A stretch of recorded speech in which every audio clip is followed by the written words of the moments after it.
हमने ताजिया तो खूब बनाए और लंबा लंबा 20-20 लाख का ताजिया।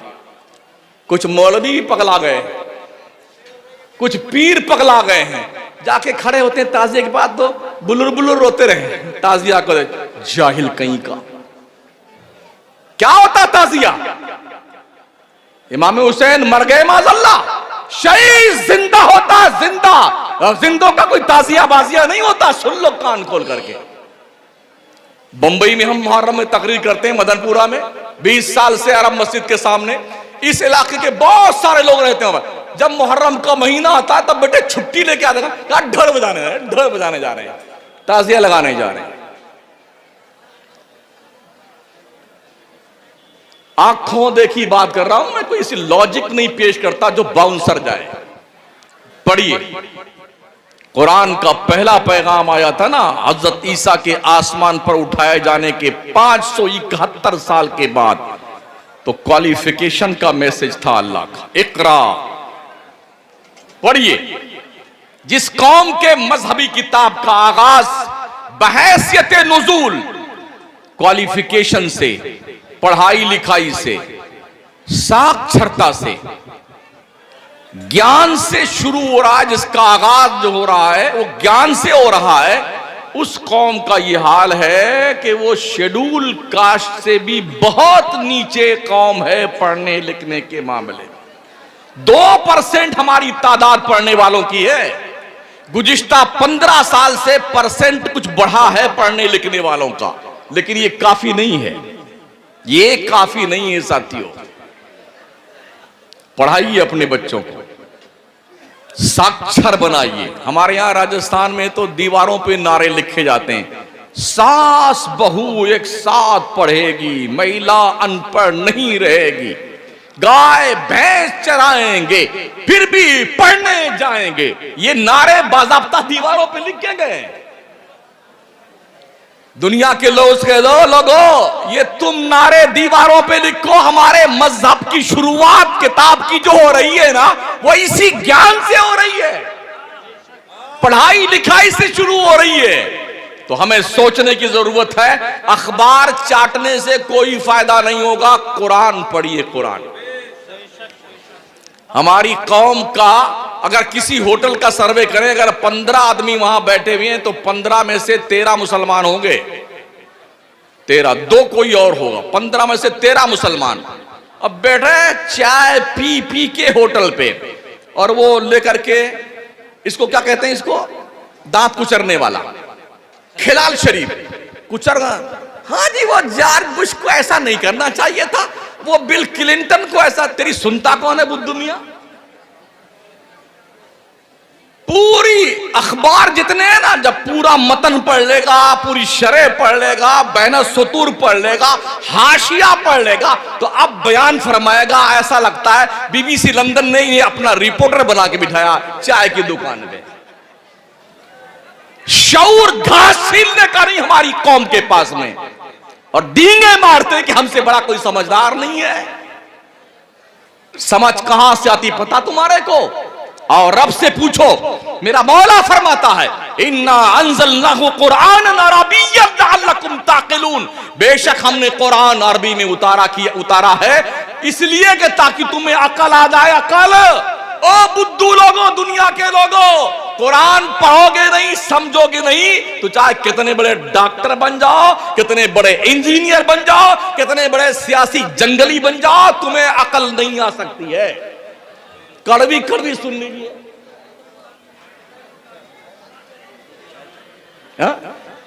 बिल्कुल आप पीजिए चाय, हम बाद में पी लेंगे इंशाअल्लाह ताला। शऊर के दरीचे खोलिए। आलिम अपने इल्म का इस्तेमाल करे, दौलतमंद अपनी दौलत का इस्तेमाल करे, ताकतवर अपनी ताकत का इस्तेमाल करे, जिसके पास धान गेहूं है वो उसका इस्तेमाल करें, और सब एकजुट होकर के अपने मजहबे मुहज्जब को फरोग देने के लिए, अपने दीन को फरोग देने के लिए, दीनी इदारों को तहफ्फुज देने के लिए, अपनी नस्लों के तहफ्फुज व बका के लिए एकजुट हो जाइए। एकजुट हो जाइए। पीरों के नाम पे लड़ना बंद कीजिए। ये अशरफी है, ये रजवी है, ये बरकाती है, ये कादरी है, ये हशमती है, ये अबुलोलाई है, ये जहांगीरी है, ये फलाना है, डकाना है। अरे तुम मुसलमान तो हो। ये सब बाद में, पहले मुसलमान। इत्तेहाद हुजूर की गुलामी पे मुमकिन है, हुजूर की गुलामी पे, सिलसिलों पे नहीं। कमोबेश 1,24,000 सहाबा, उनका कौन सा सिलसिला था कि कादरी थे, वो चिश्ती थे, नक्शबंदी थे, सोहरवर्दी थे। वो कौन सा नुस्खे कीमिया नबी रहमत के दस्ते नाज में था? एक कलमे की लड़ी में हबशा के काले बिलाल को और मक्का के अबू बकर को दोनों को एक सब में खड़ा कर दिया था। क्या बात। वो कौन सा नुस्खे कीमिया था? अल्लाहु अकबर, अल्लाहु अकबर, या रसूल अल्लाह, या रसूल अल्लाह। एक ही सफ में खड़े हो गए महमूद व अयास, न कोई बंदा रहा और न कोई बंदा नवाज। बंदो साहिबो मोहताजो गनी एक हुए, रब के दरबार में पहुंचे तो सभी नेक हुए। वो कौन सा नुस्खा कीमिया था जिसने गोरों को कालों पे कोई फौकियत नहीं दी थी, जिसने मक्का वालों को अजमियों पे कोई फौकियत नहीं दी थी? नबी की आखिरी वो हदीस मुबारका जो हुजूर सैयद आलम सल्लल्लाहु अलैहि वसल्लम ने बयान फरमाई, और वो फरमाने नबी जो आखिरी हज्जतुल विदा के मौके पर मुस्तफ़ा का फरमाने आलीशान कुतुबे अहादीस में मौजूद है। पढ़ते जाइए, आपके दिल की दुनिया में इनकलाब पैदा होता है। बेशक बेशक बेशक, पढ़िए उसे, अखबार मत पढ़िए। ये तो 100 में से 90 झूठे होते, झूठे। हाँ, 100 में से 90 झूठ होता है, जिसे पढ़ करके लोग अपनी अपनी प्रतिक्रिया जाहिर करते हैं। ए लोगों, काश तुम कुरान पढ़ते, कुरान तुम्हारा दिल भी रोशन होता, तुम्हारा दिमाग भी रोशन होता, और तुम मर के अपनी कब्र में जाते तो तेरी कब्र भी रोशन होती, और हशर में आते ना तो जन्नत के बहारों में सज के जाते। हाय हाय हाय हाय, सुभान अल्लाह सुभान अल्लाह। पढ़िए कुरान। क्या ये अलमिया नहीं हमारी कौम का? एक बच्चे को इंग्लिश का एक सब्जेक्ट पढ़ाने के लिए एक टीचर को हम 1,000 रुपए, 1,500 रुपए, 2,000 रुपए उसका ट्यूशन का देते हैं। साइंस पढ़ाने के लिए एक सब्जेक्ट के लिए, मैथ पढ़ाने के लिए एक सब्जेक्ट के लिए, और कुरान पढ़ाने की जब बारी आती है ना तो हाफिज जी को बुलाएंगे। हाफिज साहब, वो हमारे बच्चों को कुरान शरीफ सिखाना है, क्या लेंगे? बेचारा पहले से डर के मारे 200 रुपया बोलता है, पहले से डर के मारे।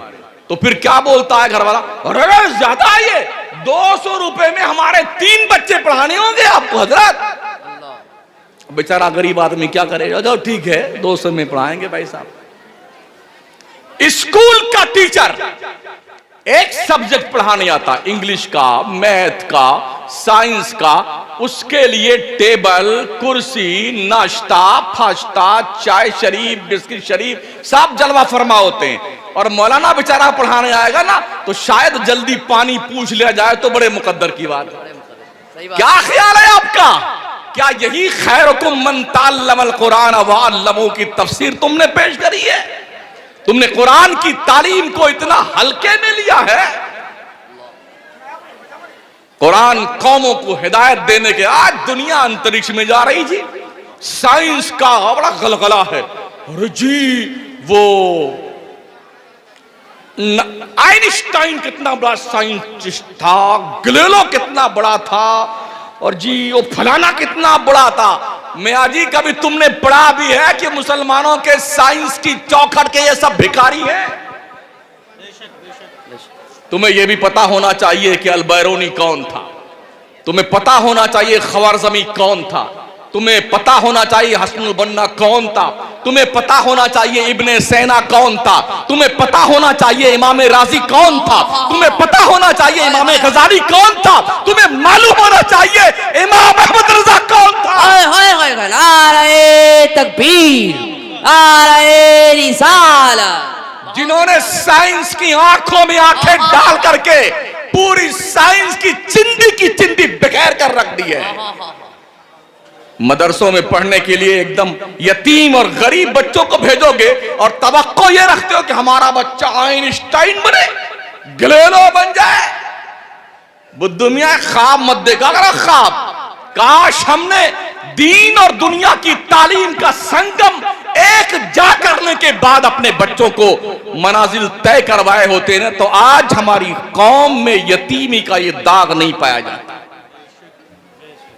पढ़ाइए अपने बच्चों को, उन बच्चों को पढ़ाइए जो जीनियस बच्चे हों, माइंडेड हों, बहुत खूबसूरत हों, हसीनो जमील हों, हौसला मंद हों।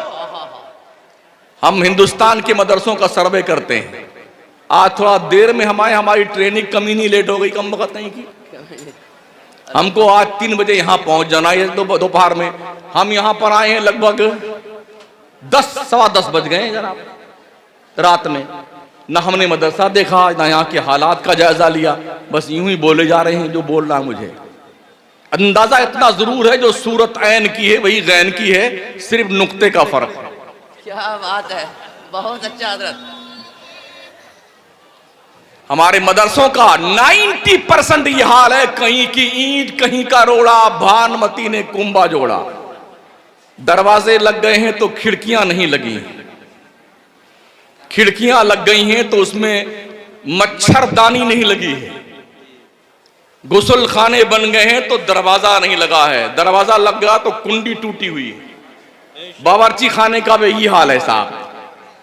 दीवार पे आप जाइए ना, जीने पे अगर ऊपर 2-3 मंजिल जाना हो, ऐसे बेटे थूक थूक करके हमारे मौलवी और तालिबे इल्म दीवारा का ऐसा सत्यानाश किए हुए हैं, पान पूड़ी की पिचकारी मार मार करके। बड़े अदब के साथ, गुस्ताखी माफ। जहां मच्छरदानी लगी हुई है ना खिड़कियों में, वहां बेटा ऐसे कोचरा डाल दे, फोड़ देते हैं दरवाजा चाहे लोहा से, ताकि सुराख बन जाए। बड़े स्टाइल से ऐसे पिचकारी मार दे, कितना निशाना बेटा है, उसी में से निकलती पिचकारी, जो बिल्कुल उंगली के बराबर सुराख बनाया ना, उसी में से पिचकारी निकालते हैं। गलत कह रहा हूं? बिल्कुल हक बात है, सही है, हक बात है। हम अपने खून के धब्बे कहां तलाश करें, हमारे साथ मुकद्दस लिबास वाले। हाँ लोगों सुनो, कान खोल के सुनो। अंग्रेज जब जाने लगा इस मुल्क से, तो उस मलऊन ने तालीम के 2 हिस्से कर दिए। एक हिस्से का नाम रखा दीन का इल्म, दूसरे का नाम रखा दुनिया का इल्म। उस दौर में हमारे उलमा जो थे, पता नहीं क्या हुआ था उनको, उन्होंने बड़ी खुशी से कबूल कर लिया इसे।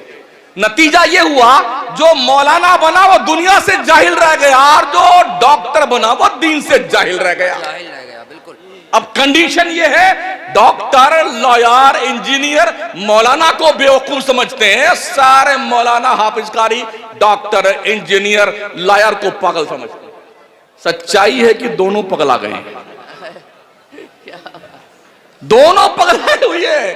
काश इन दोनों तबका को होश आ जाए, ताकि मिलजुल के काम करें ना, तो आज किसी की मां ने दूध नहीं पिलाया था कि मदरसों पे नापाक नजरें उठाए। आज सेमिनार तो होते हैं मुल्क में, मदरसों के नाम पे सेमिनार बहुत कम होते हैं। एक अलग ढंग बन गया है, डॉक्टरों का सेमिनार अलग होता है, इंजीनियर का सेमिनार अलग होता है, वकीलों का सेमिनार अलग होता है, और मौलाना लोगों का सेमिनार अलग होता है। ये अपनी डफली बजा के खुश हो जाते हैं, वो अपनी डुगडुगी बजा के खुश हो जाते हैं। मजा आ गया साहब, हाँ हमने सेमिनार कर लिया। फिर पूछेंगे कैसा रहा सेमिनार हमारा? जैसे मियां तुम हो वैसे तुम्हारा सेमिनार भी रहा। ये कंडीशन हमारी है साथियों। हम यहां तक गए गुजरे हो गए हैं कि दुनिया आज उन मदरसों को शक की नजरों से देखती है जिन मदरसों ने इस देश की आजादी के लिए मुजाहिदीन अता फरमाए। कौन था देश की आजादी के लिए कुर्बानी देने वाला? जाइए दिल्ली में जहां नाम लिखा हुआ ना, क्वांटिटी बताई गई, तकरीबन 83,000 वो लोग हैं जिन्होंने कुर्बानियां दी हैं देश के लिए। उसमें से 63,000 सिर्फ मुस्लिम कम्युनिटी के लोग हैं। वो भिखारी जिन्होंने अंग्रेजों के दहलीज पर पहुंच करके जूते पॉलिश की थी और कौम के लोगों की एक्टिविटीज की मुखबिरी की थी। आज वो देश की जमा में इख्तिदार संभाले हुए हैं। हमें होश नहीं है। जिन्होंने देश से गद्दारी की थी वो बरसरे इख्तिदार है। जिन्होंने कभी झंडे नहीं लगाए अपने दफ्तर में वो बड़े वफादार देश के हैं। हम दुनिया को यह समझाने में नाकाम रहे कि हमारे मदरसों के फारिग उलमा की कुर्बानियां देश की आजादी के लिए क्या है। दिल्ली की सरहद से लेकर लाहौर की सरहद तक शेर शाह सोरी रोड पर तकरीबन 57,000 उलमा को दरख्त के ऊपर लटका करके फांसी का फंदा उनके गले में डाल के मारा गया था, सोली पे लटकाया गया था। ये सब मौलाना थे, कोई डॉक्टर नहीं था, कोई इंजीनियर नहीं था, कोई लॉयर नहीं था। और लोगों, हमें काम तो करने दो इन मदरसे वालों को। हम देश के ऐसे सिपाही देंगे तुम्हारा बाप नहीं सोच सकता। बेशक बेशक। कौन था फजल हक खैराबादी? अल्लामा शहीदी कौन था? अल्लामा मुनव्वरुद्दीन कौन थे? इमाम रजा अली कौन थे? ये देश के वो सपूत हैं जिन्होंने आजादी का बिगुल सिर्फ नहीं बजाया था, शाना बशाना लड़ करके कौम के दिलों में इनकलाबी जज्बात पैदा किए थे। ये किसी कॉलेज के पढ़े लिखे लोग नहीं थे।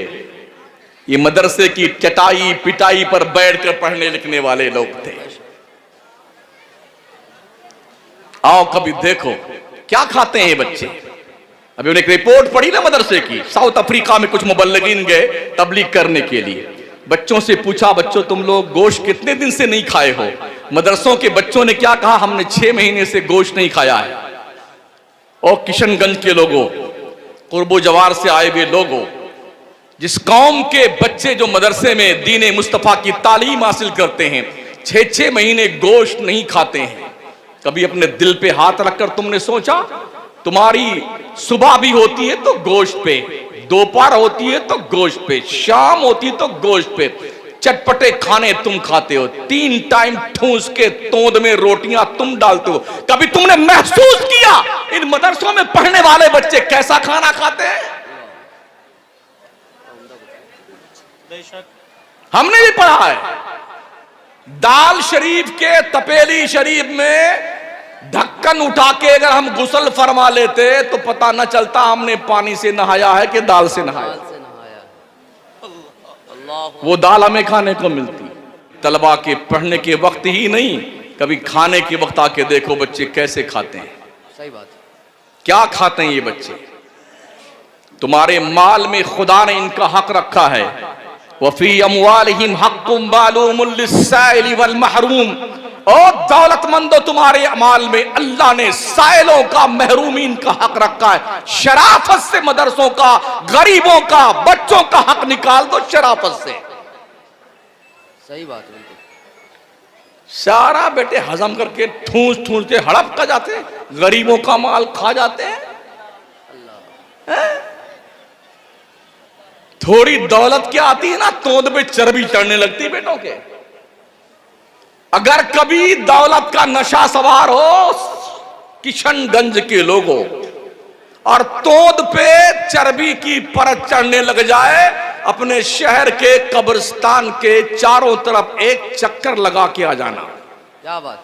तुमसे बड़े बड़े चौधरी मरे पड़े वहां पे, बड़े बड़े टंडेल पटेल सड़ गए, नेता फनेता कमबख्तों की वाट लग गई, जमीन खा गई आसमां कैसे कैसे हुए, नामवर बेनिशा कैसे कैसे। जिस दिन तुम अपने गांव और अपने शहर के कब्रिस्तान का एक बार सर्वे करके आओगे, तुम्हारी तोंद की चर्बी पिघल जाएगी। सही बात है हज़रत। तुमसे बड़े बड़े नेता और बड़े बड़े दौलतमंद सड़ गए, पूरी बॉडी डिकम्पोज हो गई, हड्डियां खा गई जमीन। उन है कि चक्कर में आ। उलमा को हिकारत की नजरों से मत देखो। अच्छा, एक बात ये भी ध्यान रखें, जब कमेटी होती है तो भाई कोई जिम्मेदार तो एक ही बनेगा ना हज़रात।